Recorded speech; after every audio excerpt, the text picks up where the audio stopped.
اعوذ باللہ من الشیطان الرجیم، میں پناہ میں آتی ہوں اللہ کے نام سے شیطان مردود کے شر سے۔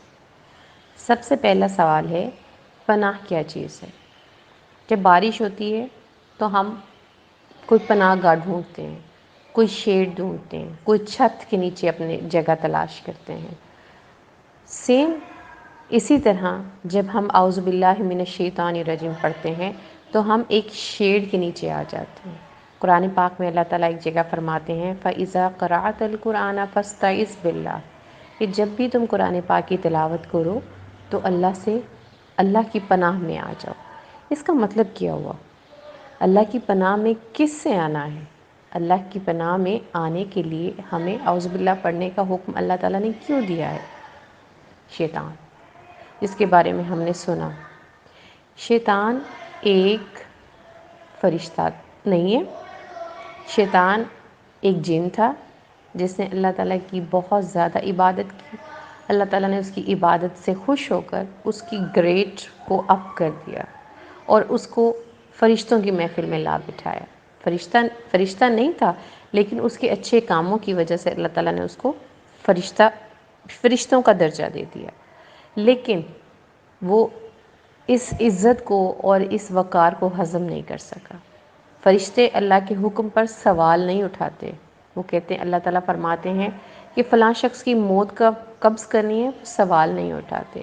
اللہ تعالیٰ کہتے ہیں عبادت کرنی ہے تو وہ سوال نہیں اٹھاتے۔ اللہ تعالیٰ فرماتے ہیں کہ فلاں شخص کی حفاظت کرنی ہے، وہ سوال نہیں اٹھاتے۔ اللہ تعالیٰ فرماتے ہیں کہ فلاں بستی کو ہلاک کر دینا ہے، وہ سوال نہیں اٹھاتے۔ لیکن شیطان نے کیا کیا؟ جب حضرت آدم کی تخلیق کی اللہ تعالیٰ نے اور حکم دے دیا فرشتوں کو کہ اس کو سجدہ کرو، شیطان نے کہا میں اس سے بیٹر ہوں، آئی ایم بیٹر دین آدم، میں اس کو سجدہ کیوں کروں؟ پھر اللہ تعالیٰ نے اس کی اس نافرمانی اور اس تکبر کی وجہ سے یہ حکم صادر کیا کہ تم آج سے راندے گئے ہو، شیطان مردود ہو گئے ہو۔ پھر اس نے اللہ تعالیٰ سے قیامت تک کی مہلت مانگی اور وہ شیطان انسان کا دشمن بن گیا۔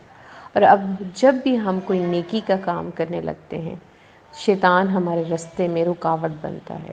اس رکاوٹ کو ہٹانے کے لیے اللہ تعالیٰ نے ہمیں ایک بہت زیادہ طاقتور ورد بتایا، وہ ہے اعوذ باللہ من الشیطان الرجیم۔ تو جب بھی ہمیں کوئی غصہ آئے، جب بھی اب ہم اپنے آپے سے باہر ہو جائیں، اپنے سیلف پہ کنٹرول ختم ہو رہا ہو، یا کوئی بھی نیک کام شروع کرنا ہو، نہیں ہو رہا، نماز میں بھٹک رہے ہیں، نماز بھولتی جا رہی ہے، اعوذ باللہ من الشیطان الرجیم پڑھیں۔ خواب دیکھا آپ نے، سوتے وقت کوئی غلط خواب دیکھا، اعوذ باللہ من الشیطان الرجیم پڑھ کر اپنی کروٹ بدلیں اور الٹی سائڈ پہ 3 دفعہ تھو تھو تھو کریں۔ اس سے کیا ہوگا؟ شیطان مردود اپنے شر سمیت ہم سے دور ہو جائے گا اور اس خواب کا وہ اثر بھی زائل ہو جائے گا۔